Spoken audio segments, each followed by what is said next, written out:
All right, we can take a break. You want something to eat? Hmm? Want something to eat or anything like that? You got something to drink? No. You're on a roll. Think of the funniest thing that any one of the kids ever did. Each one of us did, so you can recount that funny thing that Jane did, that Alan did, that I did, that you can recount. Can you think of anything like that? Not right off. I know, but I want you to think of stuff like that. Can you tell me how you met Mom? Mm-hmm. How'd you meet her? You want me to tell you? Uh-huh, I got it going. You want me to? Tell me the story behind the story.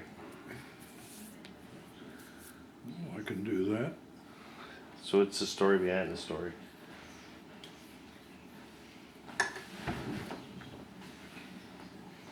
You don't have that. You don't want to hear that story? Mm-hmm. You don't want that taped? I got the whole thing going. Oh, I didn't know that. Yeah. How I Met Your Mother. I had a good friend in high school and after high school named Amos Eastridge. Amos is gone now. Although I still hear on email from his widow, Marge. But Amos was a journalism student at Creighton, as was your mother. And he was editor of the Creightonian newspaper before your mother was. Anyway, the sorority that your mother belonged to was having it was a cookout in a park. They had a big bonfire and your mother had been dating Amos from time to time. And Amos, your mother invited him to this cookout and asked him if he could find a date for this friend of her. Well, it was a sorority member, really wasn't a friend because I never saw her again. I'm not even sure I remember her name. I think it was Maria. And anyway, I had the new car by then. Amos didn't have a car, by the way. So anyway, Amos and I arrived at this cookout. I don't know how your mom got there. I guess maybe we did go pick the girls up. Mm-hmm. Anyway, we went to this cookout, had a good time, and so about 2 or 3 weeks later, your mother's sorority had a vice versa dance, and your mother had asked Amos, and Amos was working part-time for the Omaha World Herald, and he had to work that evening. So he said, "Why don't you call Bob?"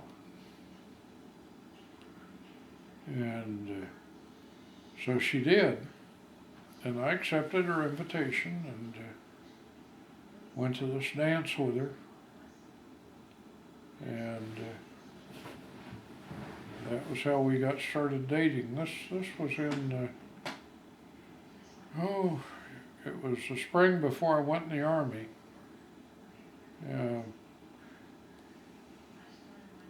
Probably, weather was warm enough that we'd been out. I think the bonfire deal had probably been in early March, and so I dated her till I went in the Army in June. March of what year? This was 51. Of 51. And I went in the Army June 19th, 1951. Now, wait, let's go back to when you met Mom. You went out with her that first night. Did you kiss her that first night? Well, the first time I met her was at the bonfire. She was Amos's date. Oh. And But you said you went to this vice versa I dance. went to the vice versa dance. I danced with her, and Did you? I don't remember whether I even kissed her or not. Probably did. Did she Because smoke by then back? I was 21, and Did she smoke back then? she had smoked since her teen years. So before you even knew her, huh? Yeah. So Yeah, she had a long history of smoking, and So after you guys made out that first I almost night, when did you start dating then? Or we started dating then, and I almost dropped her because of the cigarettes. Did you? I did not. Did you tell her that? Yes, I did. Did you let her smoke in your new car? She probably did, didn't she? Probably did. In those days, why, You wouldn't have given it a second thought, would you? you really didn't. Right. But you didn't drop her, Didn't drop her, and and you went in the Army. I went in the Army and came back. Or no, she and John drove my car down there, down to Fort Sill, one weekend while I was still there. Then I got 2 weeks leave before I went overseas. That was, let's see,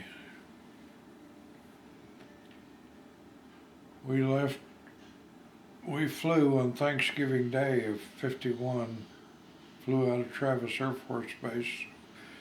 That would have been 2 weeks in early November that I came home. And let's see. Well, she had brought up the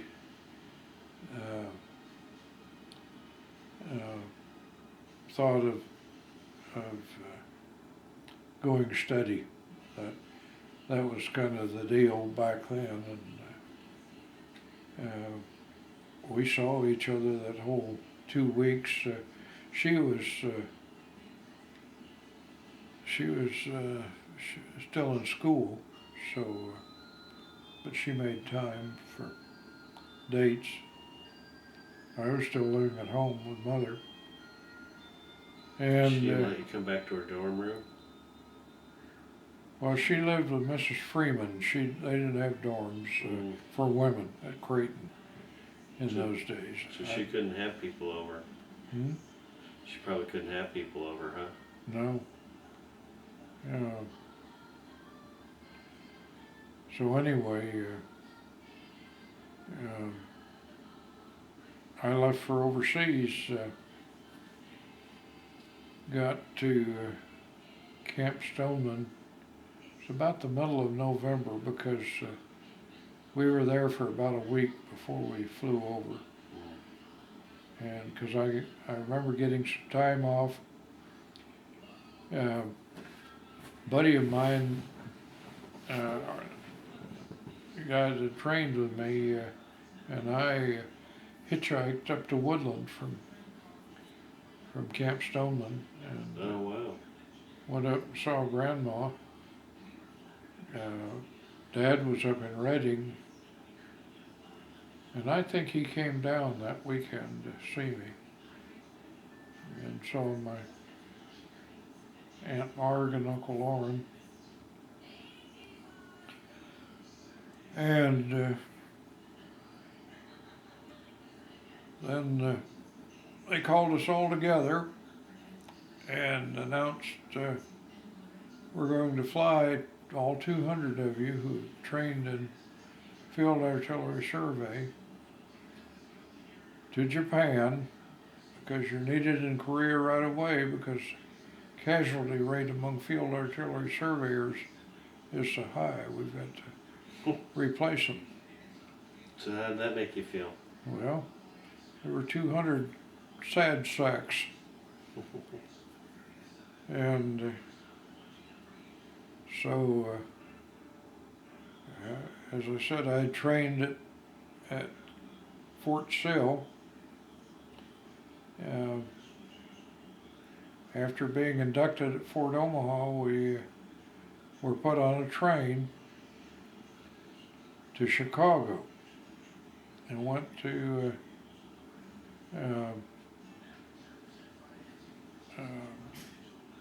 the camp in Chicago. I can't think of the name of it. Out near Great Lakes Naval Training. I spent a week there. That's where they did all the testing and issuing clothes and so on.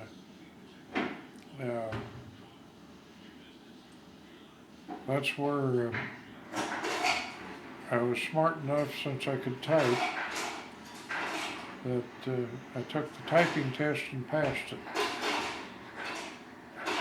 Because that's that secondary MOS. When I got to Japan, they said, we've got to have 200, we've got to have half of you in Korea right away. Anybody that has a secondary MOS is going to be reassigned here in Japan. And if there are any left over, we'll retrain here in Japan. But I had a secondary MOS. But anyway, then in Chicago, they put us on a troop train. We came down through St. Louis to Camp Chaffee, Arkansas. And the next morning, we were a full troop train, so there were several hundred of us. The next morning, they pulled out 3 busloads full. And by the way, at Fort Omaha, I had been put in charge of records. And I'm sure the only reason was, I took ROTC in high school, and I was an officer. And so that was in my records. And so we got to Camp Chaffee. Next morning, there were 150 of us pulled out, put on 3 buses. I was put in charge of the records again, and off to Fort Sill. And got to Fort Sill that evening for basic training and then advanced training. And that was, by then, that was the end of June. And it was 8 weeks basic, 8 weeks advanced. So that was July and August and September and October. And then a couple of weeks at home and off for the West Coast.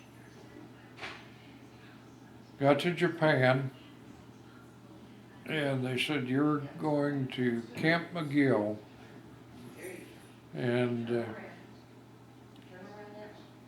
they had a car for me. I was a single. took me to the Tokyo Railroad Station,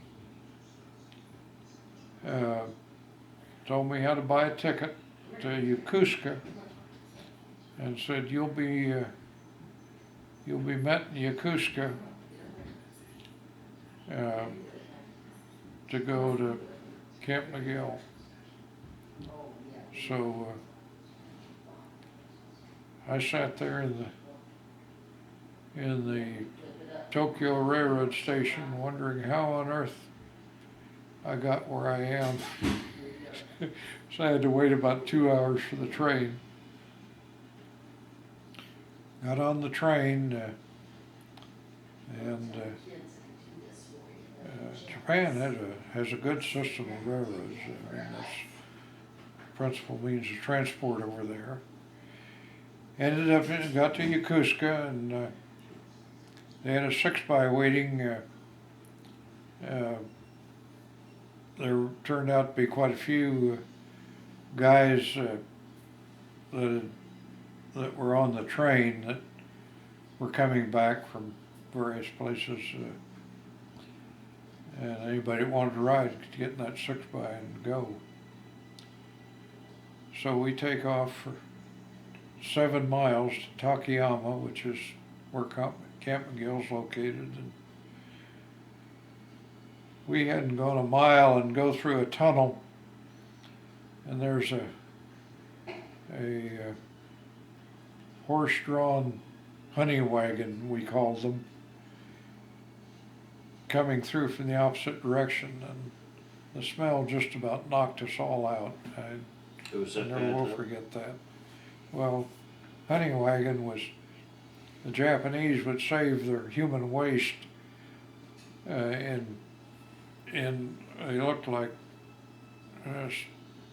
small wooden kegs, and haul it to the fields for fertilization.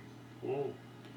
And you can imagine the stench of a wagon load of that stuff. I bet. Because they weren't closed containers, they were open. You even go by the fields where they were fertilizing with that stuff, and it wasn't as bad as being in a tunnel with a wagon load of it. But anyway, we got to Camp McGill, and they take me to headquarters. I go in. Young sergeant there introduced himself and said, you can type. Says, I think Quartermaster Company is where I need to send you, because I know they need typists over there. Well, I walk over to Quartermaster Company, got my duffel bag and my orders. I get over there and check in the orderly room, and a guy named Captain Davis, he was an insurance man from Texas, and he had been involuntarily pulled back in, and he was not a happy camper about that. And so he gets me in his office, and he says, I'm going to have you work with the company clerk, and just want to caution you, he has a drinking problem. And I want you to learn all you can, because I think I'm going to have to replace him. So I paid attention, and 1 week later, he went AWOL, went over the fence, got drunk, got picked up, put in the pokey for a couple of days, and I was the new company clerk. So it was your time to shine, huh? Yeah. So it was an interesting process of learning. So anyway, that's what I did. And it turned out the first sergeant also had a drinking problem. He would generally leave about 3 in the afternoon, go to the NCO club, and drink that 10-cent beer the rest of the evening until somebody'd help him back to the barracks. And Do it again the next day, huh? he'd be up to take roll call the next morning, but he delegated everything. He and the Captain Davis only lasted about a month, and he got out, got sent back, and he was replaced by Captain McConico. And Captain McConico had been a truck driver before World War II. Nice guy, but he'd found a career in the military, and but he hated paperwork, so he said, first thing I'm going to do is get you cleared for top secret, so you can take care of all this stuff in the safe that, each company had their company safe, and all the classified stuff was kept in there, and you had to keep records on it. And he didn't want to fool with that, so I got delegated that job. Well, that's a good deal. Well, let's take a little break and then we'll come back down and we'll talk about how after you got out My career with Phillips, your career with Phillips, and where all we lived. yeah, tell us everything, all the secrets.